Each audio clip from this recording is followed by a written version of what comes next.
Thank you for joining us here at the 1947 Partition Archive. Given the critical situation in South Asia with the COVID-19 crisis, we're adding some new programming to our channel to answer your questions, to answer your doubts about the crisis. Today's topic will be mental well being through this tumultuous time, when to get help. We have done a similar one in English, but today our host, who's volunteering to bring you this episode, Sahil, will be doing this episode with Professor Anil Thapliyal in Hindi for our audience. Thank you so much again for joining us, and off to you, Sahil. Hello everyone, my name is Sahil Sharma और आज हमारे साथ हैं अनिल थपलियाल जो कि New Zealand में रहते हैं and he belongs from Dehradun और अपने देश के लिए इनका प्यार आज भी उतना ही बना हुआ है और ये अपने वैल्यूज़ को नहीं भूले हैं। जैसा कि हम सभी जानते हैं कि देहरादून या उत्तराखंड के जो लोग होते हैं वो अपने वैल्यूज़ के लिए, अपनी ऑनेस्टी के लिए जाने जाते हैं और अपनी बहादुरी के लिए जाने जाते हैं। तो वही एथिक्स, वही वैल्यूज़ आज भी अनिल जी ने अपने साथ लगाए रखी हैं। सो और ये न्यूज़ीलैंड में रहते हैं अनिल जी और he is expert in like seeing new ways of stressing like depression और मेंटली स्ट्रेसिंग इश्यूज़। सो इनके पास मतलब बहुत ही यूनिक तरीके मतलब एक ये बहुत ही यूनिक तरीके से इन चीज़ों को डील करते हैं। क्योंकि जैसा कि हम सभी जानते हैं कि प्रॉब्लम सबके साथ होती हैं, लेकिन उसका सॉल्यूशन का वे मतलब सबका समझने का तरीका अलग-अलग होता है। तो वो कौन से कुछ नए तरीके हैं, किस तरह से हम चीज़ों को समझ सकते हैं और उन पे वर्क कर सकते हैं, तो ये उस चीज़ में बहुत ही माहिर हैं। So welcome professor Anil Thapliyal. नमस्कार। नमस्कार। तो sir it's good to have you today with us और प्लीज़ आप अपने बारे में बताइए कुछ। जैसे कि मैंने तो इंटरप्ट कर दिया, ये देहरादून से हैं आप। धन्यवाद साहिल। बहुत बहुत अच्छा लग रहा है कि अपने देशवासियों से बात होगी आज। और जो आजकल कोविड सिचुएशन है साउथ एशिया इंडिया में, जो उसका इम्पैक्ट हो रहा है देश को ही नहीं, कम्युनिटी को ही नहीं, परिवारों को ही नहीं, पर हर एक इंडिविजुअल जो हिंदुस्तान में रहता है, इन सम शेप एंड फॉर्म सबको कुछ ना कुछ इम्पैक्ट हुआ है।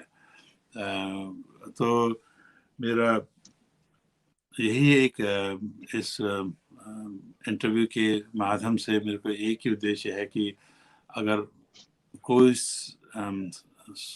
समाधान है उस समस्याओं के, तो वो आप लोगों से शेयर कर सको। जी, जी बिल्कुल। तो सर जैसे कि मतलब मैं पहला एक क्वेश्चन लाइक सबके ज़रिए आप तक यही पूछना चाहूँगा। जैसे कि पूरी दुनिया देख रही है कोविड से मतलब बहुत से देश इम्पैक्ट हुए हैं और इंडिया इस टाइम मतलब सेकंड वेव का सामना कर रहा है और पिछले लगभग 2 सालों में सबकी ज़िंदगी बहुत बदल सी गई है। और मतलब जैसे कि अगर हम देखें सबकी हर एक एज ग्रुप में एक एक ऐसा फ़ेज़ होता है, एक एक मतलब एक ऐसी रिस्पॉन्सिबिलिटी होती है हर एज एज ग्रुप में और ऐसे कुछ स्पेशल मोमेंट्स होते हैं लाइक फॉर एन एग्ज़ाम्पल जैसे पिछले 2 साल से हम ये लॉकडाउन का सामना कर रहे हैं, सब घर में हैं, जो एजुकेशन है वो वर्क फ्रॉम घर पे चल रही है ऑनलाइन, जो काम है वो वर्क फ्रॉम होम चल रहा है। तो कुछ स्टूडेंट्स थे जैसे जिनकी 12th के बोर्ड्स थे, किसी का लास्ट ईयर था कॉलेज का, तो काफ़ी कुछ था जो उनको मतलब घर पे होने के बजाय उनको वहाँ मौजूद होना था और वो नहीं हो पाए। तो काफ़ी कुछ मतलब चेंज हो गया एक तरह से, जो उनकी फेयरवेल थी या फिर जो बोर्ड्स थे या जो एजुकेशन मतलब काफ़ी कुछ बदल गया। तो आने वाले टाइम में जब भी पोस्ट कोविड ये सिचुएशन मतलब जब भी थोड़ी ठीक होगी, तो किस तरह से ये चीज़ें उनको इम्पैक्ट करेंगी? लाइक किस तरह से वो आगे बता पाएँगे कि हमने तो अपनी 12th या 11th देखी नहीं, हमने तो बोर्ड्स देखे ही नहीं एग्ज़ाम्स क्या होते हैं, या हमने तो अपनी कॉलेज लाइफ़ जी नहीं, हमने कॉलेज में एडमिशन लिया उसके बाद लॉकडाउन लग गया। तो क्या मतलब फ़ायदा हुआ रेगुलर कॉलेज में वो लेने का, एडमिशन लेने का? तो this question is for like our youth. So how they are going to respond it and how this is going to impact them mentally? अब बहुत बढ़िया क्वेश्चन पूछा साहिल जी। इसका सीधा एक आंसर मैं यही दे सकता हूँ कि आप तो हिंदुस्तान की तरफ से क्वेश्चन पूछा है मेरे से, पर मेरा जो काम है वो लगभग काफ़ी कंट्रीज़ की तरफ मैं व्यस्त हूँ, काफ़ी कंट्रीज़ के साथ। तो ये सिर्फ हिंदुस्तान की ही समस्या नहीं है, ये पूरे दुनिया भर में कितने लोग, कितने देश they are struggling to find the answers. जो आपने क्वेश्चन पूछा उसी का समाधान ढूंढने का हर एक देश कोशिश कर रहा है। हर एक देश अपने अपने तरह से उनको सिचुएशन से डील कर रहा है। पर यहाँ पर जो आपने बताया है कि लाइफ अब उतना वो एक्सपीरियंस नहीं रहेगा जो पहले था हम लोगों के प्रीवियस 2 साल से पहले। अब जो है हर एक इंसान का जो एक्सपीरियंस है वो भी बदलेगा। और जब कोविड की समस्याओं का स्टेबलाइज हो भी जाएगा, कुछ समाधान मिलेगा, पर life will be slightly different, थोड़ा सा डिफरेंट तो रहेगी लाइफ। तो स्टेबलाइजिंग वे थिंग्स आर, जैसे जहाँ पर है उसको रादर देन कि हम जिस आइडियल स्टेट में रहते थे और जो हमारे मन में जो विचार थे कि ये सबसे अच्छी स्टेट है और वैसा होना चाहिए, तो रादर देन गेटिंग वरीड कि वैसा क्यों नहीं हो रहा है, तो स्टेबलाइजिंग कि वहाँ पर जहाँ पर है and not letting it go any worse. And what I am saying is वो पीछे नहीं जाना है, तो अब उसको स्टेबलाइज करना है। हम लोगों को एक्सेप्ट करना है ये न्यू नॉर्मल, जैसे लोग बोलते हैं कि अब न्यू नॉर्मल, तो इसको एक्सेप्ट करना पड़ेगा। पर उसमें कितने देशों में, जैसे न्यूजीलैंड में है, काफ़ी यहाँ की सरकार ने यहाँ के जिस तरह से डील किया कोविड की सिचुएशन को, ये नहीं कि यहाँ के लोगों ने झेला नहीं है समस्याओं को, सब ने कराया, पर सब लोगों ने पर्सनल सेक्रीफाइस किए, डिसिप्लिन रहा एक सोसाइटी का, कंट्री का, कम्युनिटी का। तो हम एक दूसरे से क्या सीख सकते हैं, क्या न्यूजीलैंड ने अच्छा किया, क्या ऑस्ट्रेलिया ने अच्छा किया, क्या अमेरिका ने अच्छा किया, स्वीडन ने क्या, वहाँ पर क्या हुआ। तो वो तो जगह जगह, तो हिंदुस्तान की अनेक यूनिक रियलिटी हैं। हिंदुस्तान भी एक देश, तो हम तो एक देश बोलते हैं, पर हमारे कितने ब्यूटीफुल यूनिक कल्चर्स हैं, हमारे ट्रेडिशंस हैं। तो हम लोग के अपने अपने सोच है कि वो नॉर्मल क्या होना चाहिए, जो अच्छा है वो क्या दिखना चाहिए। तो इसके लिए बस यही है मेरी एक सबसे विनती कि do not lose hope in these, ये जो बहुत चैलेंजिंग टाइम्स है हमारे देश के लिए, उसमें होप को लूज नहीं करिए। और हमारे जो प्रधानमंत्री यहाँ न्यूजीलैंड की थी हैं जसिंडा आर्डन, उनका एक मैसेज तो आप सब लोगों ने भी सुना होगा शायद टेलीविजन में। वो बोलती हैं बी काइंड, कि हाँ be kind, because you do not know what the person right next to you और राइट नेक्स्ट, जो आपके जो पड़ोसी हैं या जो आपके घर के अगल बगल में रहते, उनमें क्या बीत रही है, उनमें क्या बीत रही है उन लोगों के साथ। तो be kind is the single biggest message. That's great, sir. It's very, very nice. So, sir, let's move on to second question, which like जैसे कि जो हम अपने पेरेंट्स से या दादा दादी से सुनते हैं कि 1947 पार्टीशन के बारे में, तो मतलब बहुत सी अनगिनत कहानियां सुनने को मिलती हैं और मतलब काफी पेनफुल स्टोरीज भी सुनने को मिलती हैं, काफी मतलब ऐसा भी सुनने को मिलता है कि मतलब कुछ लोग थे जिन्होंने मदद भी की थी। लेकिन एक अगर देखा जाए तो इंडिया का एक सबसे बड़ा ह्यूमैनिटेरियन क्राइसिस जो है वो 1947 था, और उसके बाद अब ये कोविड-19 है, स्पेशली सेकंड वेव, या मतलब कोविड-19 हम पूरा कह सकते हैं।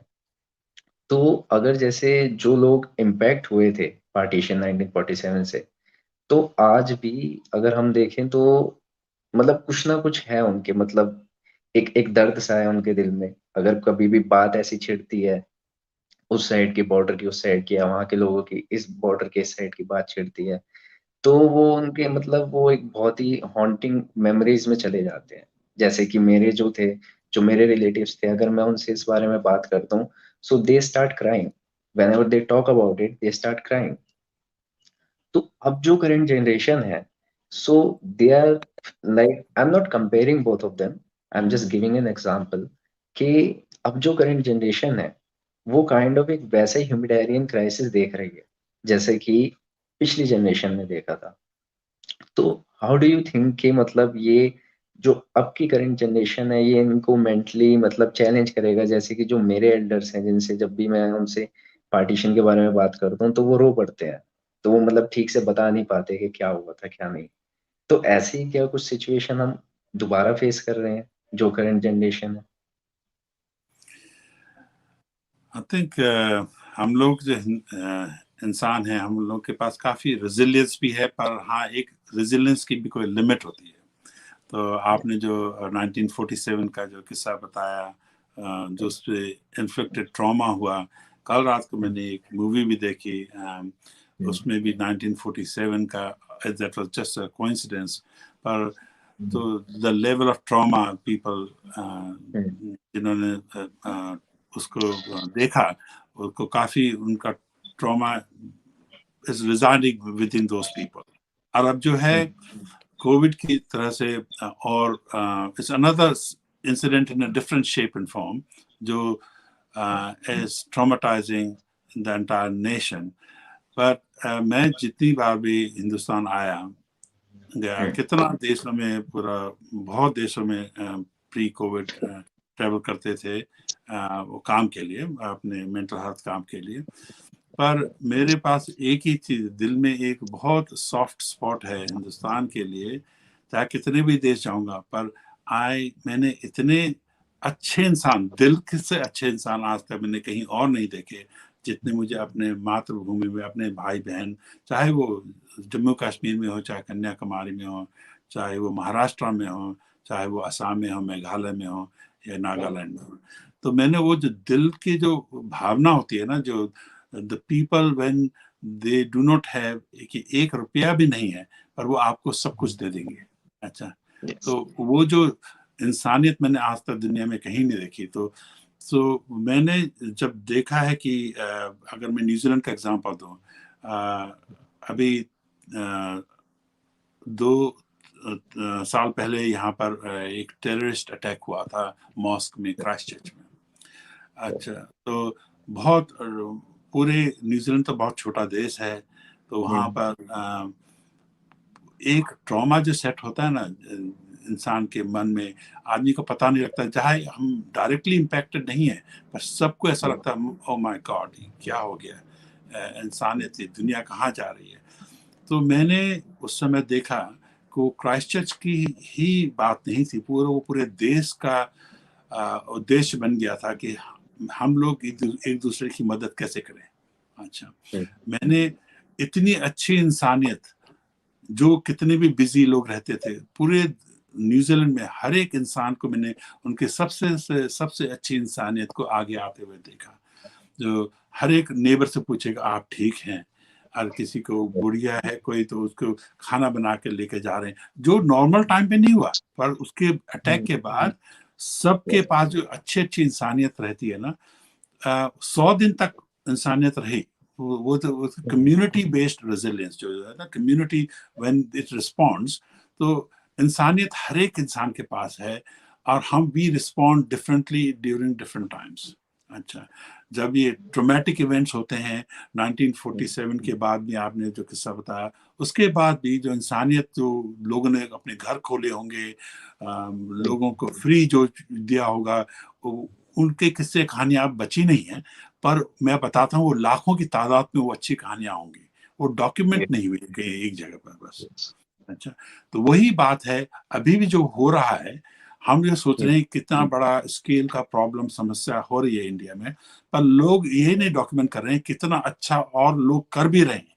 अभी ग्राउंड पे मैं एक रिपोर्ट पढ़ रहा था कि जो सिख कम्युनिटी ने जो कोविड रिस्पांस में जो मदद करी है राइट अराउंड इंडिया, मतलब उसको उन ऐसी कहानियों को पढ़कर तो दिल में आंखों में आंसू आ जाते हैं। तो वो इस सिख कम्युनिटी की बात नहीं है, हर एक कम्युनिटी कर रही है। एक कम्युनिटी को चलो न्यूज आउटलेट में थोड़ा सा प्रोफाइल मिल गया, पर मैं अच्छी तरह से जानता हूँ कि हर एक कम्युनिटी, तो द कम्युनिटी रेजिलियंस और जो कम्युनिटी रिस्पॉन्स है वो अलाइव है, जिंदा है, अभी चल रहा है। पर हाँ, is that enough? The question is that enough? I think we need to do more. How do we mobilize that? And वो help लगती कैसे देखने, वो what does that look like? And what does mobilization of the community resources as a collective sum, वो कैसा दिखता है? और देशों से क्या सीख सकते हैं जो वहां पर हुआ, जो हिंदुस्तान के लिए अभी बहुत काम आएगा। और हम जैसे कितने लोग हैं जो बाहर बैठे हुए हैं, पर दिल में अपनी मातृभूमि का प्रेम उतना ही ज्यादा है जितना आपके दिल में है, और आप जितने भी श्रोता हैं जो सुन रहे हैं सबके दिल में। तो अब ये बाउंड्रीज जो होती है ना, जोग्राफिकल बाउंड्री, कि मैं न्यूजीलैंड रहता हूँ और कोई अमेरिका रहता है, कोई इंडिया रहता है, ये पॉलिटिकल बाउंड्रीज हैं। हम सब मातृभूमि जो पूरे धरती पे रहते हैं ना, पूरे धरती एक ही जगह है, तो हम सब इसी देश में हैं। जो इंडिया में होता है वो इम्पैक्ट हमें भी होगा यहाँ पर eventually indirectly.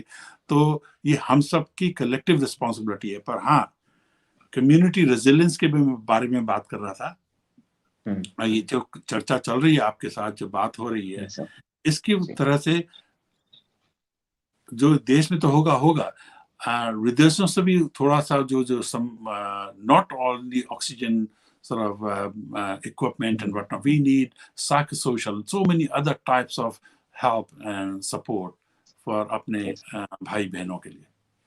Yes. Yes. Thank you, sir. You explained really well. I got my answer. I hope सबको भी इस चीज का जवाब मिला हो. तो let's move on to next question. So sir, जैसे कि आप भी आप जैसे अपने देश से इतना प्यार करते हैं, तो आई नो आप भी डेली न्यूज भी देख रहे होंगे और आपने मतलब ट्रैक कर रहे होंगे कि अब इंडिया में क्या चल रहा है और सिचुएशन कैसी है, किस स्टेट में क्या चल रहा है. तो जैसा कि आपने अभी बताया कि मतलब लोग भी आगे आ रहे हैं काफी और एक दूसरे की मदद भी कर रहे हैं. Even I am doing the same. I am trying my best कि मैं लोगों की मदद कर सकूं, उनको मतलब लीड्स प्रोवाइड कर सकूं कि कहाँ पे ऑक्सीजन मिल रही है या कहाँ पे बेड्स अवेलेबल है. सो आपने ये न्यूज में भी देखा होगा या किसी अपने रिलेटिव से सुना होगा, जैसे कि जो स्पेशली यूथ है हमारा, तो जब ये सेकेंड वेव अभी स्टार्ट हुई थी तो एकदम से ऑक्सीजन अवेलेबल नहीं थी कहीं पर और मेडिसिन अवेलेबल नहीं थी, बेड्स अवेलेबल नहीं थे. सो दे वर ट्राइंग देयर बेस्ट कि वो किसी तरह अपने बड़े बुजुर्गों को बचा लें. तो वो इधर उधर भाग रहे थे रातों को कि कहीं से कुछ ऑक्सीजन मिल जाए, बेड मिल जाए, कहीं कुछ अरेंज हो जाए. और मतलब दे ट्राइड रियली बेस्ट. उन्होंने मतलब जो भी उनके पास रिसोर्सेज थी उन्होंने पूरा ट्राई करा, लेकिन रिसोर्सेज इंडिया पे नहीं थी. मतलब वो खत्म, एग्जॉस्ट हो चुकी थी. हमारा जो हेल्थ इंफ्रास्ट्रक्चर है वो पूरी तरह से मतलब उठा नहीं पाया उस चीज को. तो वो जो हमारा यूथ है स्पेशली, वो उस मोमेंट पे, उस करेंट मोमेंट पे वो उनको बचा नहीं पाए. तो अब जब ये सब उस चीज को बीते हुए 2 हफ्ते, 3 हफ्ते, 1 महीना भी हो गया है, अगर हम उनसे बात कर रहे हैं तो उनके दिल में एक गिल्ट है, एक रिग्रेट है कि मेरे पास सब कुछ था बट मैं उनको बचा नहीं पाया. सो दे आर ब्लेमिंग देमसेल्फ. वो खुद को ब्लेम कर रहे हैं इस चीज को लेके और एक बहुत ही बड़े ट्रॉमा से गुजर रहे हैं. एंड आई थिंक कि ये शायद ये इस चीज को अपने दिल और दिमाग से निकालना उनके लिए इजी नहीं होगा आगे भी.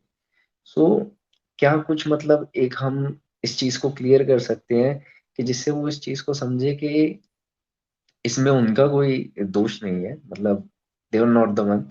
सो ये बस एक टाइम था. तो वो खुद को ब्लेम ना करें और इस चीज़ को मतलब इतना स्ट्रेसिंग ना बनाएँ अपने माइंड पे, स्पेशली अवर यूथ। अब ये है ना कि हम लोग हर एक इंसान जो है अपनी तरह से ज़िंदगी की डेवलपमेंट करता है। हम जब स्टूडेंट हैं तो या यंग पर्सन हैं तो हमें ज़िंदगी के बारे में जितना मालूम है उतना मालूम है। हम जितना माता पिता से प्रेम करते हैं वो तो हर एक का दिल ही जानता है कितने पैशनेट रहते हैं उस उम्र में। कैसे हम लोगों की सहायता करना चाहते हैं, उनके लिए रहना मतलब देखभाल करना चाहते हैं, वो भी सबको मालूम है कि पर होता क्या है जब ट्रेजेडी होगी तो उस समय नोबडी नोज हाउ इंडिविजुअली साहिल कैसे रिस्पॉन्ड करेगा, अनिल कैसे रिस्पॉन्ड करेगा, गुनीता कैसे रिस्पॉन्ड करेगी। तो ये तो हम लोग के इंडिविजुअल रिस्पॉन्स मैकेनिज्म हो गए कि हम जिस तरह से feeling of guilt, feeling having that traumatic sort of impact event के बाद, जो भी इवेंट हो, चाहे किसी का तबीयत खराब हो, किसी का देहांत हो गया हो, पर उसके बाद क्या है कि we think we have to find all the solutions ourselves and the guilt we carry, but the reality is there is a lot of things out there which can assist me to normalize my thinking as to that things aren't as bad. And ये तो मुझे ऐसा लगता है कि कोई देशों में तो उस तरह का इंफ्रास्ट्रक्चर है कि हम लोग तरह तरह के what we call is help मिल सकती है कहीं जाकर के, जैसे हम हेल्प ले सकते हैं। न्यूजीलैंड में काफी अच्छा इंफ्रास्ट्रक्चर है जहां हम जा सकते हैं। इंफ्रास्ट्रक्चर अच्छा है काफी। पर एक मुझे जिम्बाब्वे का एक उदाहरण देता हूँ। तो जिम्बाब्वे जो अफ्रीका में है, वहाँ की पॉपुलेशन है 14 मिलियन। अच्छा, तो 2006 में वहाँ पर only 12 psychiatrists, 12 psychiatrists for 14 million people. तो वहाँ का तो वहाँ के जो एक चीफ साइकियाट्रिस्ट थे, उन्होंने बोला भाई कितना भी हम इसको दुगना भी कर देंगे तो वो 24 साइकियाट्रिस्ट फॉर 14 मिलियन पीपल, तो कितना भी गिनती से उसको बढ़ाएंगे तो हम लोग फर्स्ट ऑफ ऑल पैसा नहीं है, और उसके बाद बनाएंगे भी तो जब तक ट्रेनिंग करेंगे, क्लिनिक खोलेंगे, तो will never be even in the next 50 years with the exponential development हम कभी जो नीड है उसको मीट नहीं कर पाएंगे, जो असली रिक्वायर्ड नीड है। तो उन्होंने क्या करा, एक बहुत ही बढ़िया बोलते हैं जब आदमी के पास कुछ नहीं रहता ना, तो सबसे बढ़िया सोच वहीं से आती है, उस समय क्रिएटिवली सोचने लगता है इंसान। तो उन्होंने एक एग्जाम्पल, उन्होंने एक प्रोजेक्ट चालू किया। उन्होंने बोला हमारे दुनिया में, हमारे देश में सबसे बड़ी रिसोर्स जो है वो है ग्रैंड मदर्स। अच्छा, तो ग्रैंड मदर्स को उन्होंने एक बेसिक ट्रेनिंग प्रोग्राम बनाया कि लिसनिंग के लिए। अच्छा, अगर आप मेंटल हेल्थ में full time as a clinician काम करते हैं तो we know 70% of the therapy and the recovery is just by listening, not telling somebody what to do, just by listening. And when you listen, listening is an art, as a special sort of a skill.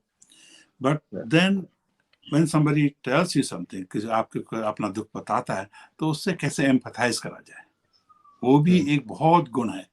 अच्छा, तो अगर दो चीज उन्होंने सीखी, वो psychiatrist थे, उन्होंने बोला ये दो चीज को मैं मास्टर कर दूं, ट्रेनिंग दो। अब जितने भी ग्रैंड मदर्स हैं उन तो पूरे गांव की बात सुनती हैं, तो उन्होंने बोला अगर इनको सिखा दिया जाए सुनने की टेक्निक और एम्पथाइज करने का, सोल्यूशन नहीं दो, सोल्यूशन नहीं, सिर्फ एम्पथाइज लिसनिंग। तो उन्होंने करा, that created a workforce of thousands of people। तो उन्होंने उसका नाम रखा, उस प्रोजेक्ट का नाम फ्रेंडशिप बेंच। अच्छा, उन्होंने फ्रेंडशिप बेंच को रख दिया है जहां पर भी, उसमें लिखा फ्रेंडशिप बेंच, और उसमें जिसके पास टाइम है, जो ट्रेन हो चुका है, वो जाके बैठ जाएंगी ग्रैंड मदर, और कोई भी इंसान आता जाता उसमें जाके बैठ जाएगा, और जो दादी जी से बात करो, आधा घंटा 45 मिनट जो भी करना है, आ चले। तो हम लोग के जो दिल में, कितने लोगों के पास इतनी भड़ास बैठी हुई है अपने दिल में कि हमें पता ही नहीं किससे बात करूं, किससे बात करूं, कहाँ चालू करूं, कहाँ शुरू करूं, कहाँ अंत करूं, कुछ पता ही नहीं है। जब मेरे सब कुछ खो गया है मेरी जिंदगी में, जितने सपने थे सब सब मिट्टी में मिल गए, तो कहाँ करूं, कि मतलब कौन सुनेगा मेरी, कोई केयर करता है मेरी? तो अगर वहाँ फ्रेंडशिप बेंच में जाकर के, तो it was a phenomenal success. Today it is so many countries, every country बोल रहे हैं कि हाँ फ्रेंडशिप बेंच को इम्प्लीमेंट करेंगे अपनी कंट्री में। अच्छा, it is not just one, and जो जितने भी श्रोता हैं इस प्रोग्राम के, वो टाइप कर सकते हैं, देखें फ्रेंडशिप बेंच कैसा है, but concept needs to be very simple, it need not be very expensive, it is all about listening and empathy. तो वहां पर देखो, तो resource was not the psychiatrist being trained in thousands of people, resource was already sitting in the country. बस उसको पहचानने की देर होगी। हाँ, तो उन्होंने जो हमारे जो समाज था, जो कम्युनिटी थी, उसी को ही रिसोर्स बना दिया उस समस्या के। बना दिया। जी जी जी। हाँ, तो बोलते हैं ना, एक मेंटल हेल्थ में बोलते हैं, या तो दो तरह की चीजें, एक्सटर्नल लोकस ऑफ कंट्रोल और इनर लोकस ऑफ कंट्रोल। हम तो सोचते हैं ना मदद बाहर से मिलेगी, पर उन्होंने क्या बोले, मदद अंदर ही से मिलेगी, तो इनर लोकस ऑफ कंट्रोल, तो उन्होंने पैराडाइम चेंज कर दिया। तो उस तरह की जितने भी समस्या हैं, तो ये जो स्टूडेंट वाली बात बोली, to me they are part of the solution as well, not just the problem they are facing, you know, and there is a joy कि जब किसी की मदद करो, तो सोचो there was एक अर्थक्वेक आया था, वो कहते हैं हमारा क्राइस्ट चर्च में, तो उससे टेररिस्ट अटैक से पहले बहुत बड़ा अर्थक्वेक आता था 2013 में।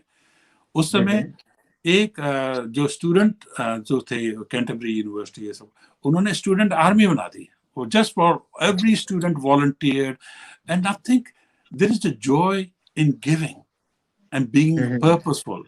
And so it's not that their houses are not destroyed. Of course their own houses were destroyed, but what I'm trying to say is, so how do we mobilize each one of these things we are talking about as a problem is also an asset. Exactly. Yeah. तो ये, इसका मतलब ये नहीं कि उसका problem को solve नहीं करना है, पर हम कैसे करें, जो समस्याओं का समाधान आएगा वो इसी बातों से आएगा, और वो वहां नहीं है, हमारे अंदर है, हमारे समाज में है, हमारे श्रोताओं में है, हमारी माताओं में है, हमारी ग्रैंड मदर्स में है, और यंग लोगों के पास है। एक तरह से यूनिटी में हमें, मतलब बस हमारे अंदर ही है, उस चीज को पहचानने की देरी है सिर्फ, और कुछ भी नहीं। That's so nice of you, sir. So let's move on to next question. So it's मतलब ये भी करंट सिचुएशन से ही मतलब रिलेटेड है। तो जैसे कि हमने न्यूज़ में भी कहीं देखा, मतलब काफी कुछ ऐसे बच्चे हैं जिनके मतलब दोनों पेरेंट्स ही कोविड की वजह से दे आर नो मोर। सो अब उन बच्चों का फ्यूचर क्या होगा? क्योंकि टू बी ऑनेस्ट हम एनजीओस की मतलब अपनी कंट्री में हालत जानते हैं कि मतलब इतनी एनजीओस नहीं है, और मतलब बहुत मास नंबर में ऐसे काफी बच्चे हैं जो अनाथ हो गए हैं। और अभी जब जैसे एकदम से करंट ये सिचुएशन आई थी, जब मतलब वेव एकदम अपनी पीक पर थी, तो फिर लोग अभी ये चीज भी उनको पता नहीं लग पा रही थी कि कहाँ किस हॉस्पिटल में बेड खाली है या कहाँ पे कुछ ऑक्सीजन अवेलेबल है। तो एक बच्चों के लिए एक एनजीओ ढूंढना तो एक अलग बात है, क्योंकि हर कोई अफेक्टेड था ऑलरेडी उस चीज से। तो मैंने खुद ये चीज एक्सपीरियंस की है कि मतलब कुछ बच्चे तो मतलब ऐसे पुलिस स्टेशन में बैठे थे, उनको पता ही नहीं था अब हम क्या करें, क्या करना है क्या नहीं करना। सो अब तो मतलब काफी मतलब इस चीज को डेवलप कर लिया हर स्टेट की गवर्नमेंट ने, इस चीज के लिए मतलब हेल्पलाइन खोल दी है, और काफी सारे एनजीओस भी आगे आ रहे हैं जो इस चीज को सपोर्ट करेंगे, और काफी लोग भी मतलब अडॉप्ट करने की सोच रहे हैं, बाकी चीजें सोच रहे हैं। लेकिन इन फ्यूचर ये जो छोटे बच्चे हैं, तो इनके मतलब मेंटली ये चीज इनको कैसे इम्पैक्ट करेगी? अभी तो मतलब मे बी हम ये कह सकते हैं कि बच्चे छोटे हैं, तो उनको उस लेवल पे रियलाइज नहीं हुआ हो कि उन्होंने क्या खोया है। लेकिन with time they will realise कि मतलब उन्होंने क्या खो दिया है, और आगे जब फ्यूचर में जब वो बड़े होंगे, तो मतलब किस तरह से ये चीज उनको इम्पैक्ट कर सकती है, और क्या हम ऐसा कुछ कर सकते हैं उन बच्चों के लिए अभी से, कि जैसे आपने एक बहुत ही अच्छा एग्जांपल दिया वो जिम्बाब्वे का मुझे, तो ऐसे ही क्या हमारा यूथ कुछ ऐसा कुछ कर सकता है उन बच्चों के लिए, कि मतलब उनको मेंटली ये चीज कभी आगे चल के फ्यूचर में तंग करे ही ना, या हम एक ऐसा कुछ कर दें, ऐसा कोई सोल्यूशन आप बता सकते हैं? बहुत गहरा सवाल पूछा है आपने। अब मेरे भी 3 बच्चे हैं। 18 साल, 21 साल, 24 साल के 3 बच्चे हैं, तीनों लड़के हैं। हम्म। तो जिनके पास भी बच्चे हैं, आप उस सवाल की गहराई को तभी समझ सकते हैं जब आपके पास अपने बच्चे हों। बिल्कुल। मैं एक छोटी सी कहानी बताना चाहता हूँ। मैं 6 साल पहले यहाँ से गया दिल्ली। दिल्ली से मैंने मसूरी एक्सप्रेस पकड़ी देहरादून के लिए रात की। एक निजामाबाद में रात को ट्रेन रुकी। तो मैं तो सोया हुआ था तब। 1 डेढ़ घंटे के लिए रुकती है ट्रेन वहाँ पर। तो मेरे को बाहर आवाज सुनाई दी, चाय वाला, चाय वाला। तो मैंने बोला भाई, एक मातृभूमि की जो कुल्हड़ की जो चाय होती है उसका मजा आ जाएगा। तो दरवाजा खोला तो एक लड़का जा रहा था, तो मैंने उसको वेव करा तो आया। उसने केतली से निकाली चाय, कुल्हड़ मुझे दे दिया। मैं तो सिर्फ एयरपोर्ट से आया था। तो उस समय पता नहीं कितने साल पुरानी बात है, पर उस समय अभी भी है कि नहीं है, पर उस समय 1000 के नोट हुआ करते थे, वो एटीएम मशीन से निकले थे। तो मैंने चाय कितने की है गलती से पूछा। ऐसा बेकार सवाल तो कोई पूछेगा नहीं हिंदुस्तान में, मैंने पूछ दिया। बोले 5 रुपए। तो उसके बाद उसने बोला कि मैंने बोला 1000 रुपए की चेंज है। तो उसने वो कुल्हड़ मेरे हाथ से वापस ले लिया और चाय अच्छा। केतली में डाल दी। तो सिर हिलाया, बोला पता नहीं कहाँ से आ जाते हैं, और चला गया। अच्छा, वो तो चला गया, पर मैं चाय के लिए तरसता रह गया। वो देखता रहा टेढ़ी आंख से पूरी 1.5 घंटे। और जब ट्रेन चलने लगी, कहाँ से दौड़ दौड़ के आया। दौड़ते दौड़ते उसने कुल्हड़ में चाय डाली और मुझे कुल्हड़ दे दिया। बोला एक मेरी तरफ से पी लो। अच्छा, अच्छा। हाँ, अच्छा मुझे दे दिया। तो मैं देख रहा था वो नंगे पाँव सुबह के 1:30 बजे अपने उसके जिसके पास कुछ नहीं वो सब कुछ देने के लिए तैयार है। अच्छा, तो मैंने भी क्या करा, जल्दबाजी में उसको मेरे जितने वो 1000 रुपए का नोट था, मैं बोला कीप द चेंज। तब मैं ये बता रहा हूँ, ये इंसानियत मेरे पास इतनी बार होती है। हर एक ट्रिप में जाता हूँ, 10 ऐसे केस होते हैं मेरे साथ।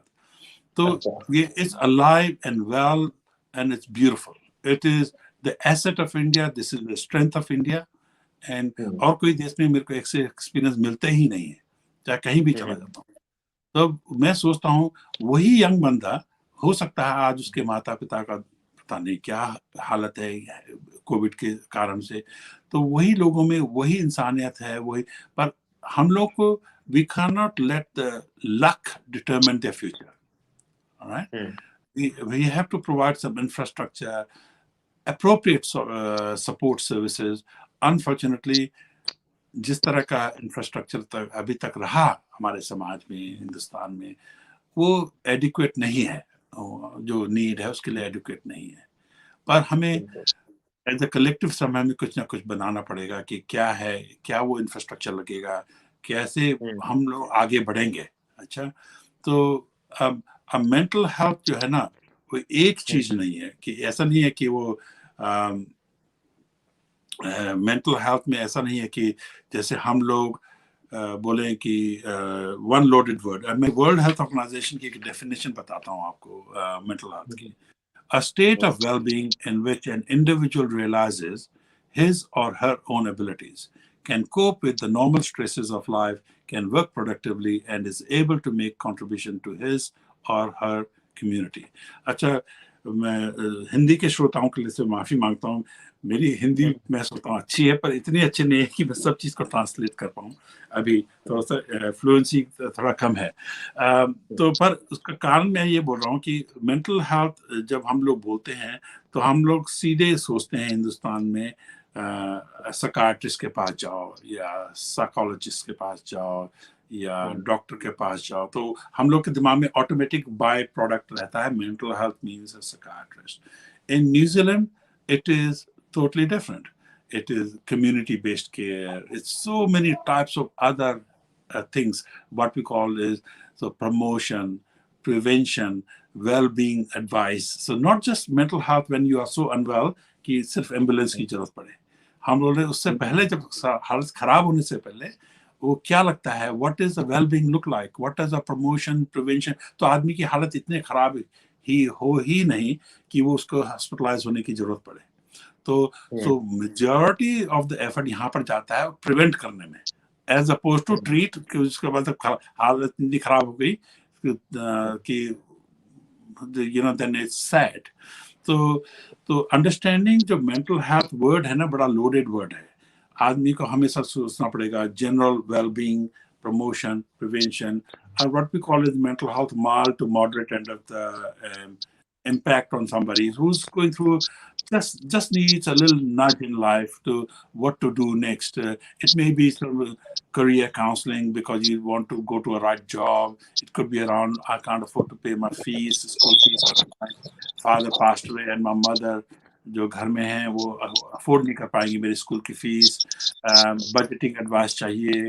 तो तरह वो उसको उस स्टेज में वो साइकियाट्रिस्ट वाली स्टेज नहीं है। अच्छा, तो हर एक different stage of mental health continuum, I would call it, we need different kind of advice, a practical advice which suits my need. I don't need to be on medication for that. So, but there is equal need for a good psychiatrist, a good psychologist, a good counselor at the right time when situation demands. So we don't need to think only one thing, and that's why I love Zimbabwe वाला जो story है मुझे इतना पसंद इसलिए है, वो community response हो गया उसका।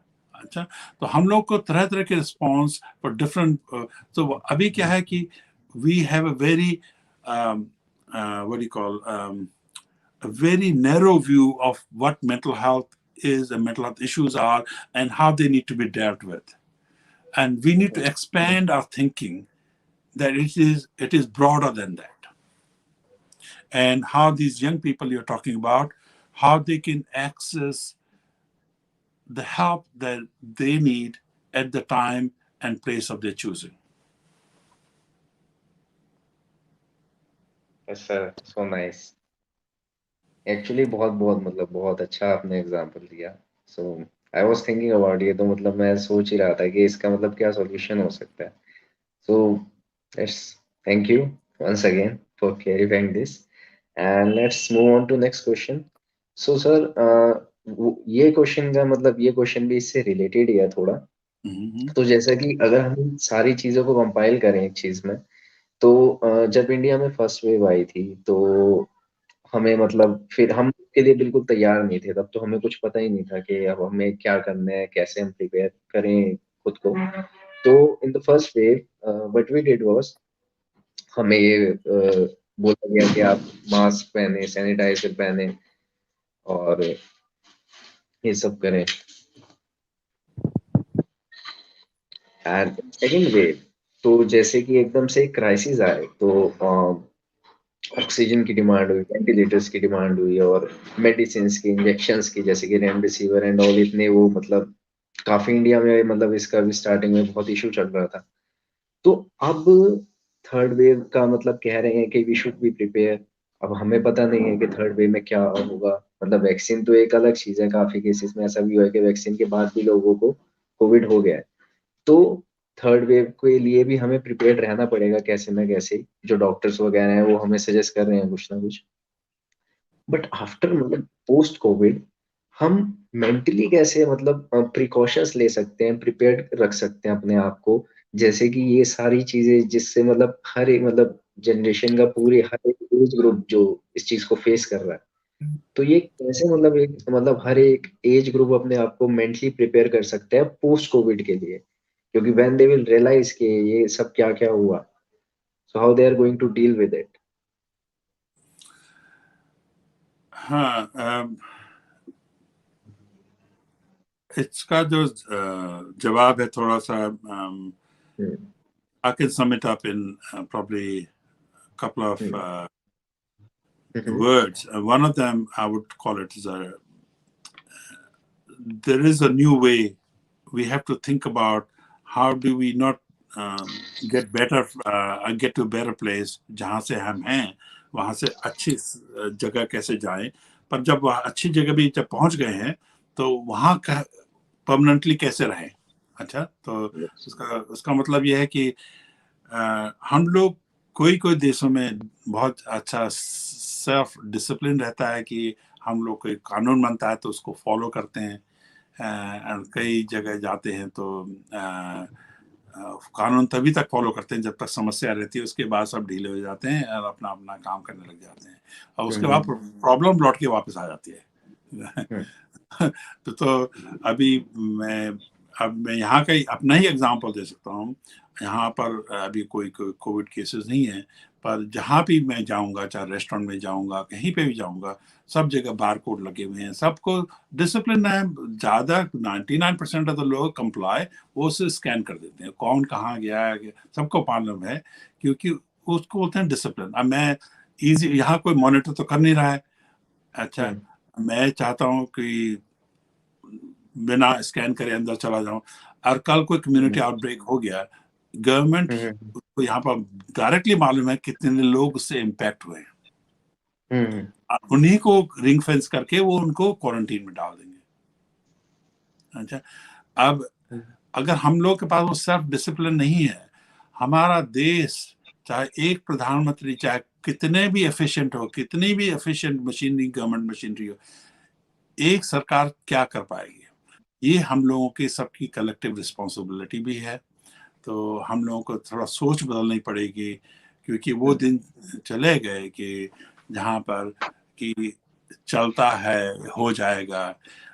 We will need to think this is a collective responsibility कि to keep my mother, father, my family, my friends, village safe. I need to do it for all of us, not just for me, but for all of us.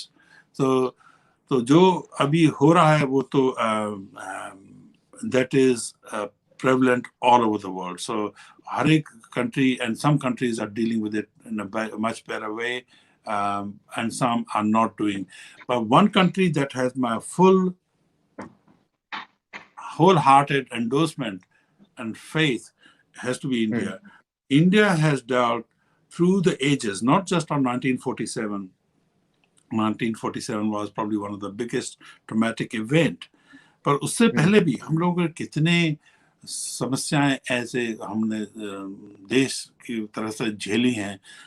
हमारे देश में कितने कितने अच्छे whether be Hinduism, Buddhism, Sikhism, Christianity, Muslim faith, Jainism and Jews, हम लोगों में कितनी संस्कृति है, कितना ज्ञान है हमारे देश में। अच्छा, और तो पर हम लोगों को वो हम लोग कैसे मिल करके सब जैसा योगा, और योगा तो इंडिया में जब मैं रहता था कभी नहीं करा मैंने योगा इंडिया में।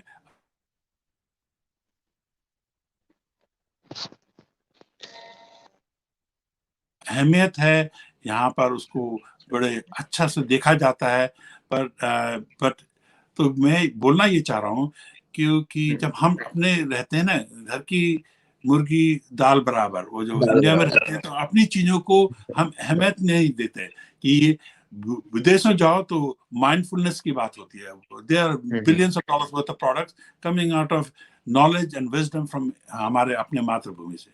योगा का भी बिलियंस ऑफ डॉलर्स के प्रोडक्ट बन चुके, and it's not as if they are just a fad और they work.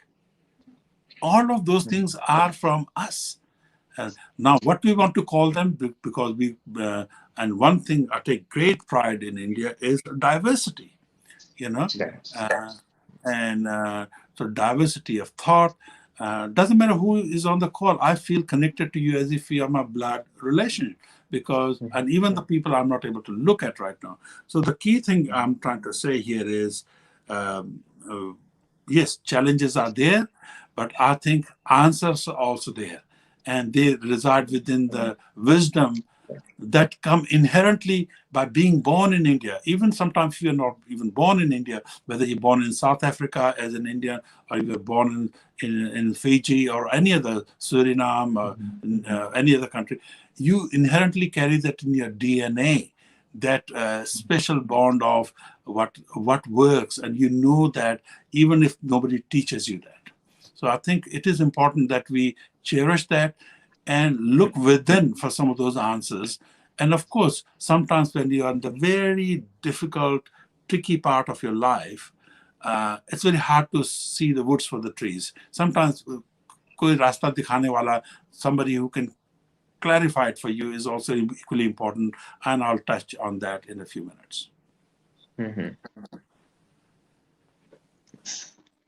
That's so amazing of you, sir. तो हर चीज का जवाब है आपके पास और बहुत ही बेहतरीन जवाब है. So I'm glad that you're here with us.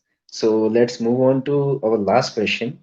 So जो कि ये मेरा थोड़ा पर्सनल क्वेश्चन है, जो मैं मतलब इसके लिए मतलब सभी जवाब जानना चाहते होंगे, लेकिन मैं इसका जवाब मतलब बहुत ही उत्सुकता से जानना चाहता हूँ.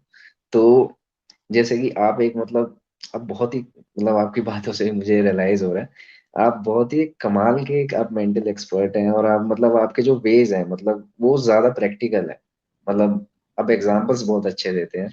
सो आई होप आप इसमें कभी मुझे बहुत एक अच्छा एग्जांपल दें. सो लास्ट क्वेश्चन ये है सर मेरा, जैसे कि हाँ, अभी जो कोई रिसेंट सर्वे था इंडिया टुडे का. So according to that, around 61% of Indians are angry and depressed due to COVID. And if we compare उस रिपोर्ट को, अगर हम कंपेयर करें WHO की पिछले साल की रिपोर्ट से, तो WHO ने इंडिया को बोला था कि India is one of the most depressed country in the world. And पूरी दुनिया में जितने सुसाइड्स होते हैं उसमें 36.6% जो सुसाइड्स होते हैं वो इंडिया में होते हैं. एंड ये वो सुसाइड्स हैं जो रिपोर्ट होते हैं, काफी सारे हैं जो रिपोर्ट भी नहीं होते. सो ये कोविड जो है इससे तो हम फेस अभी कर ही रहे हैं, लेकिन जो ये मेंटल इशू है जो इंडिया में है, इसकी लड़ाई हमारी बहुत पहले से है, लेकिन हमने कभी इसमें पार्टिसिपेट किया ही नहीं, हमने कभी इस चीज को समझा ही नहीं. तो अगर हम अपने आप को मतलब फिट रखना चाहते हैं, तो फिजिकली फिट रखने के लिए हम एरोबिक्स कर सकते हैं, हम जिम कर सकते हैं, हम एक अच्छी डाइट ले सकते हैं. लेकिन मेंटली फिट करने के लिए हम क्या कर सकते हैं? अगर मेरे से कोई पूछे या किसी से, अगर मैंने मतलब ये जनरली ये क्वेश्चन मैंने सबसे किया कि अपने आप को मेंटली फिट करने के लिए तुम क्या कर सकते हो, तो उनके पास जवाब होता है कि हम मेडिटेशन करते हैं. सो वो करने के लिए भी आई गेस मेडिटेशन करने के लिए भी एक शांति होनी चाहिए, पीस होना चाहिए अंदर, क्योंकि तभी आप किसी चीज में फोकस कर सकते हो, ऐसा मेरा मानना है. लेकिन अगर कोई इंसान है जब उसमें ऑलरेडी कोई शांति नहीं है, तो मेडिटेशन कर कैसे सकता है? वो तभी फोकस कर पाएगा जब वो खुद ही इंटरनली थोड़ा पीस हो उसके अंदर.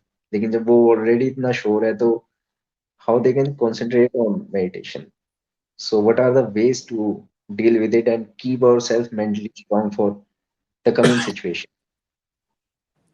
अच्छा, थोड़ा सा मैं एक दो चीज थोड़ा सा डाइग्रेस होऊंगा, तो आपके, but I will remain focused on the question ये बात में. अच्छा, ठीक है. मेरा एक अपना परिवार में एक सुसाइड हुआ था इंडिया में.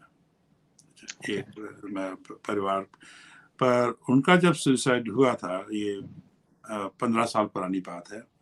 तो जब मैं अपने परिवार के सदस्य, उनकी माता जी से मिला, हमारे जो कजन, तो किसी ने भी एक बार भी सुसाइड के बारे में बात नहीं करी या मेंटल हेल्थ के बारे में.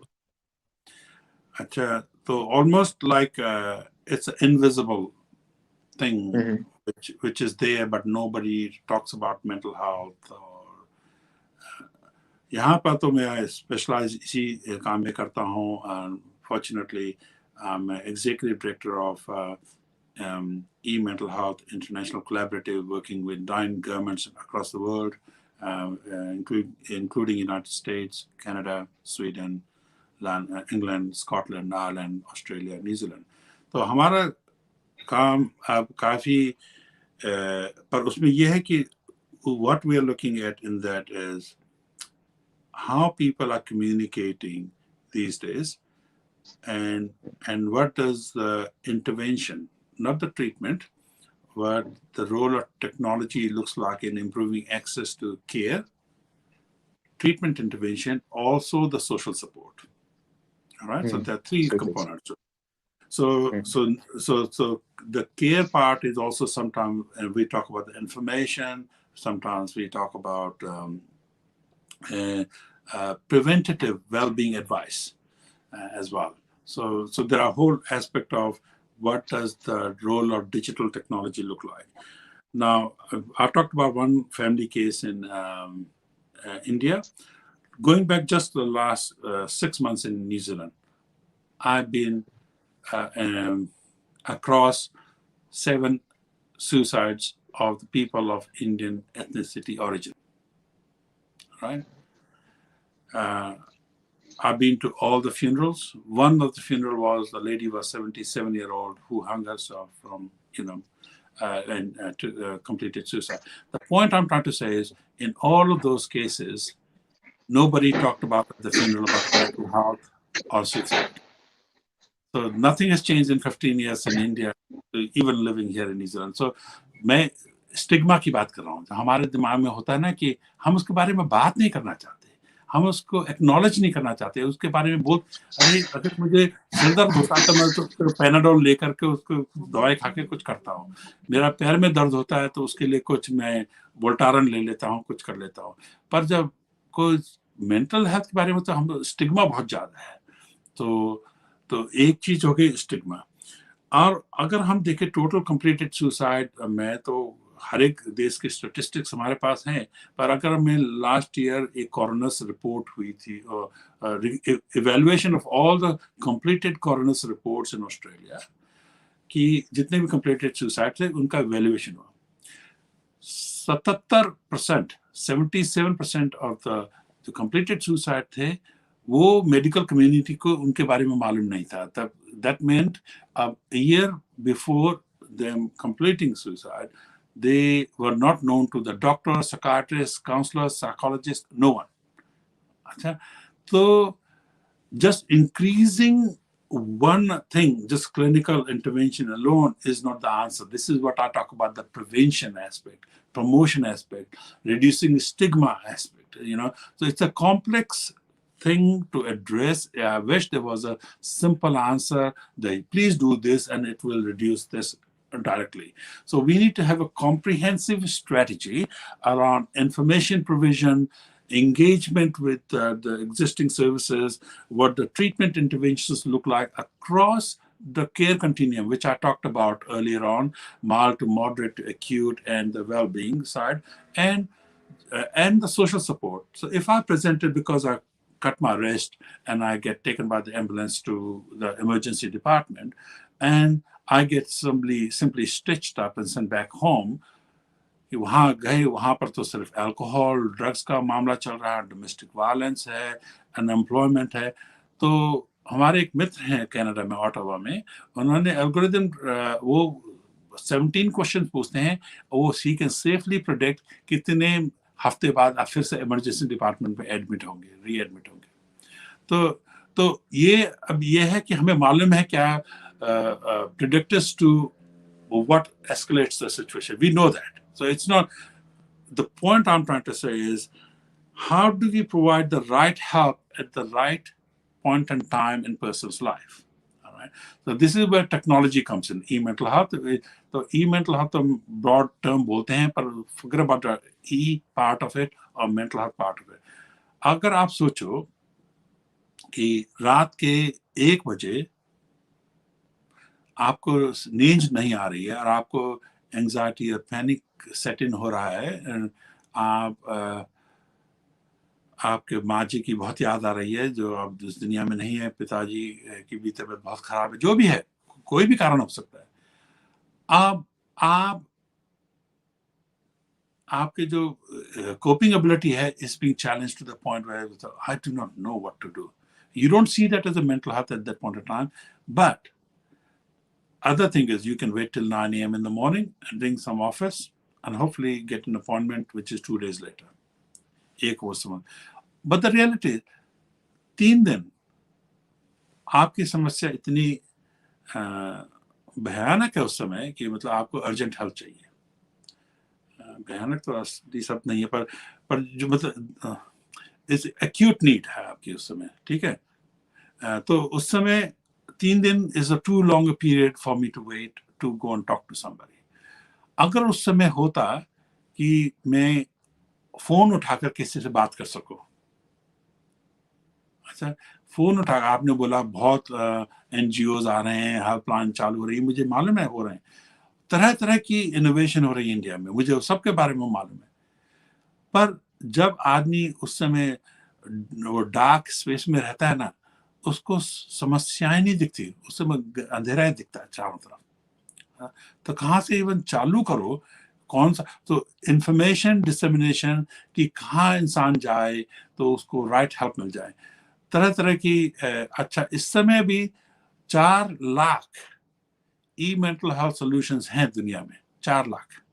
अच्छा, उसमें से 85% of them are clinically unsafe and ineffective. तो आप क्या, आप तो गूगल कर दिया, मिल गया कुछ, चलो जाओ. The reality is only 15% of those work. Alright? तो पूरी दुनिया भर में जिन हम देशों में काम करते हैं, वहां की सरकारों का एक ही है कि how do we channel our people to those 15%, not to the 85%. But a lot of people are Google happy, so they just go there and search, and whatever is first one or second one or third one, most likely you will click on those top 3 or 4. All right? But you got no, as an ordinary citizen under a lot of stress, you got no ways of finding out what works and what is the criteria you're going to put on it. It looks nice and pretty, and so you go and engage with that. So the help, when I talk about eMental health or helpline or help environment, could involve variety of channels. Phone is only one, right? So how I'm sure जितने भी श्रोता हैं इस programme के, सबके पास एक smartphone तो होगा आज. मैं नहीं सोच सकता, इंडिया में जहां भी गया, मैंने तो मूंगफली भी खरीदी तो वहां पेमेंट भी मैंने फोन से करा. मेरे तो देख के मतलब इतना हम लोग ने तरक्की करी है हिंदुस्तान में, मैं तो मजा आ जाता है हिंदुस्तान जाता हूँ तो.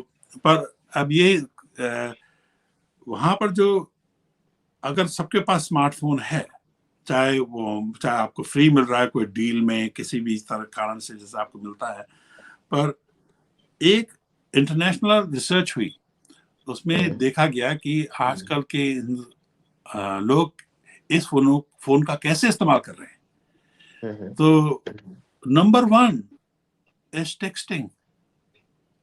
Of all the features in the phone, number 2 WhatsApp, number 3 email, number 4 internet banking, number 5 shopping, and list goes on. And making phone from the phone, making a phone call from the phone was number 11. It did not make it a top 10 activities. All right? इसका मतलब क्या है? सोचो, data है, सब कुछ है.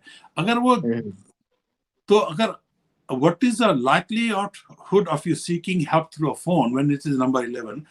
So majority of the helplines these days are migrating to texting. So crisis text line in the United States is number 1 in the world right now. They deal with billions of texts a month. One of the services I designed for the Ministry of Health here in New Zealand, it's called the Lowdown. यहाँ पर 19,000 text counseling sessions a month from one service. तो होता क्या, it is not about technology. Whatever the research is telling you, are you speaking the consumer's language of the day? It's about it's not forcing something, please go to this app or do this and do that. So, but if it's consistent with the research, you will get it right. But So helpline is also relevant. Some people like to talk, some people don't like to talk.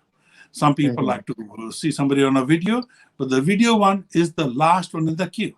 Nobody wants to be seen unless you are going to talk to a GP or a psychiatrist, or that's a totally different thing. That is an online clinical consult.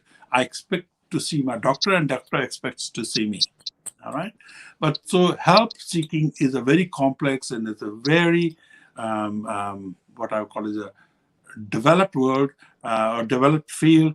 I've been leading this field internationally for the last 25 years, and so it is more than just saying helpline. So there is a beautiful portal which you can promote through your channel. It's called Find a Helpline. Findahelpline.com. Findahelpline.com. Okay.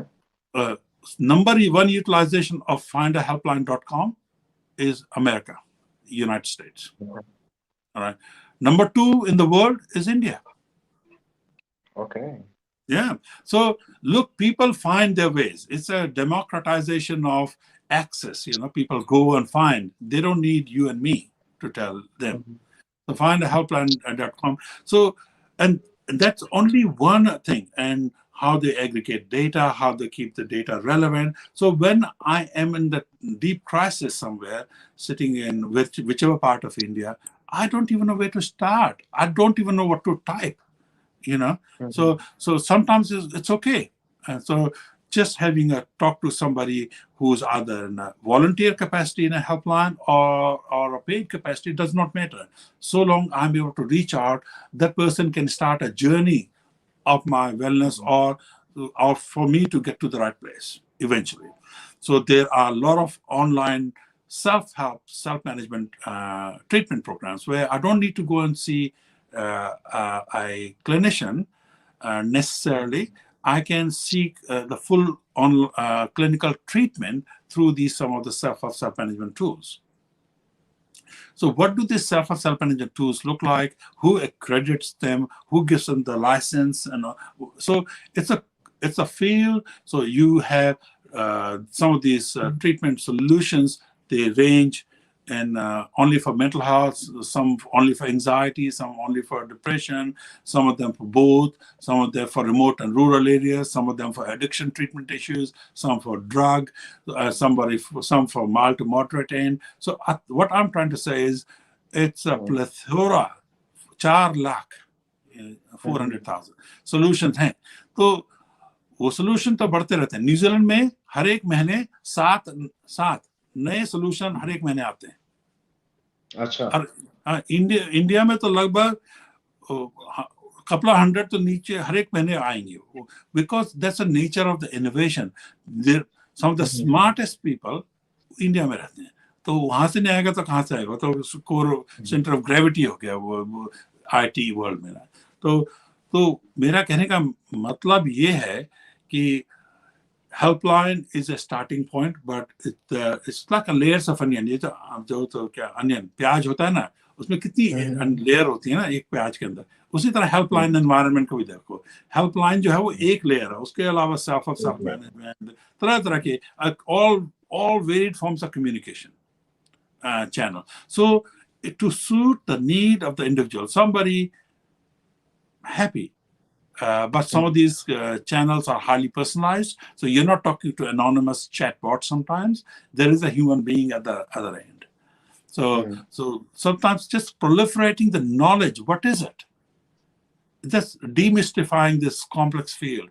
Why should it be the knowledge purview of only the privileged few? Why doesn't the entire India know about it? But if they want to know, how do we tell the entire India? This channel is one mechanism, but I can only tell you at a very high level, not at the micro level detail. So, I get very passionate about this, but I think you are doing a great job disseminating, at least opening this conversation. That's correct, sir. So which means कि resources बहुत हैं और मतलब हर चीज की मतलब हमारे पास options है. मतलब जैसे सबकी अपनी अलग अंडरस्टैंडिंग होती है हर चीज को समझने की, और उनको कैसा सॉल्यूशन चाहिए वो सब पे डिपेंड करता है कि उनकी अंडरस्टैंडिंग कैसी है। तो वैसे ही रिसोर्सेज बहुत सारी हैं हमारे पास, लेकिन बस हमें वो पहचानने की देरी है। So there are resources, right? Yeah, absolutely, absolutely. That's perfect, sir. Perfect. You gave me the correct answer. So I think ये कुछ 1 घंटे के हमारे सेशन में जितने भी ये मेंटल से रिलेटेड जो लोगों के क्वेश्चंस थे, तो आई गेस उन सबको ये जवाब मिल गया होगा। और मैं चाहता हूँ कि जितने भी लोग हैं जो इस वीडियो को देख रहे हैं या फिर जो अभी आगे देखेंगे, मैं चाहता हूँ कि आप ज्यादा से ज्यादा इस चीज को एब्जॉर्व करें, बजाय सुनने के आप इस चीज को एब्जॉर्व करें। क्योंकि this is word specially in India, not, I can't say in India, like जो भी इस वीडियो को देख रहा है they have to absorb it. क्योंकि पूरी दुनिया भी एक बहुत ही गलत सिचुएशन से गुजरी है या गुजर रही है।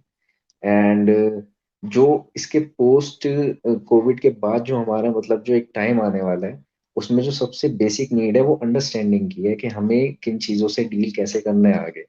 सो जिसका एक तरह से उदाहरण या हम कह सकते हैं एक solution, not just answer, solution, वो इसमें है जो हमें आपने दिया sir. So thank you so much, thank you so much for joining us. और बहुत बहुत ज्यादा शुक्रगुजार हूँ मैं आपका, Anil ji. And you proved again that, जो जैसे कि आपने मुझे बताया था कि देहरादून के लोग अपने वैल्यूज के लिए जाने जाते हैं, सो आपके वैल्यूज आई होप ये बहुत लाखों करोड़ों लोगों के काम आएंगे। So thank you so much for joining us, Anil ji.